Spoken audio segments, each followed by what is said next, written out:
Welcome back. This is all very, very bleak, you know. Pastor Thompson, you were saying something before we went on that break. Something not very encouraging. Well, I was just pointing out to us that we need to go back to what the discussion between Zeke and the Sadowna and actually implement it before we fall victim. There are what I call fault lines in the foundation of our nation that allows this thing to move and make progress. Yes. We must address them. Apart from the military aspect, these things intelligently have to be addressed. What am I talking about?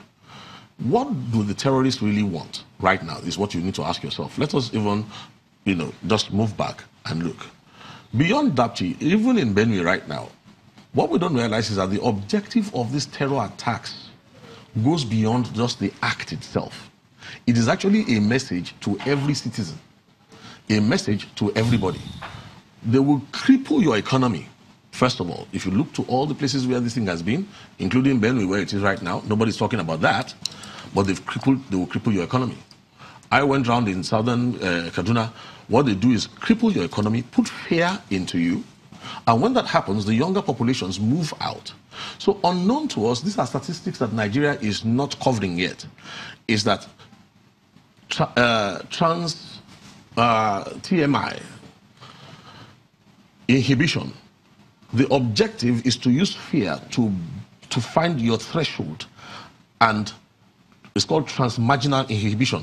You find your threshold, traumatize you, and then break your will. Once your will is broken, the nation begins to entertain issues that the nation would never have entertained before. As we're speaking right now, Nigerians have been traumatized to a certain point because the media arm of the terror has done a good job of being able to carry these gruesome attacks and put it into the hearts of people at homes. So don't let us doubt the fact that the effect of this terror war is not localized to northern Nigeria. It is a message to the whole of Nigeria. And of course, I like to remind people, if we want to sit down and deceive ourselves, the Madala bombing, Kabiru Sokoto was in Snake Island in Lagos here before he moved across to the north to go and carry out the bombing. So if we want to talk about infiltration and things like that, I'm not saying these things because we want to alarm or panic anybody. We're just saying, look, let us face reality. We need courageous spirit in leadership right now. Let us face this thing, do whatever has to be done, and stem it, curb it, and, stop it before it goes beyond where it is right now. As we wind down, Mrs. Yarrow, what word would you give to those who are, as you say, traumatized, the parents and relatives back home and all that? Well, I would just tell them that they should... Indeed, Nigerians as a whole. They should put their trust in God and then pray and work hard and then come out and speak out. And then to Nigerians, we have to wake up. We should stop playing politics.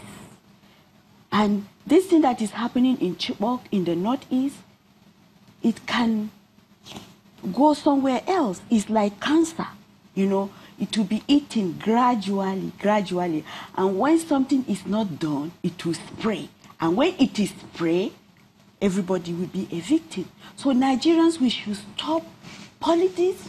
We should stop religious sentiment or tribal sentiment and face it, because there is danger. Bomb does not know Christian, does not know Muslim, does not know Yoruba, does not know Igbo. So every Nigerian should wake up. Let us be serious. It's about our lives. It is about our future. What future are we living for our children? What legacy are we living? For God's sake, for 4 years, children have been adopted. Supposing they went to university, they will have degree certificate by now. So is it not enough for them to release these girls? And I'm talking also to the government. They have tried, but they should try more. The tactics they use for the Dapchi girls, to get those Dapchi girls after 1 month, please, they should use it and get back these 112 girls for us, these Chibok girls, for 4 years, for God's sake. Supposing if it is their own daughters. These are human beings. They are not animals. They are not goats.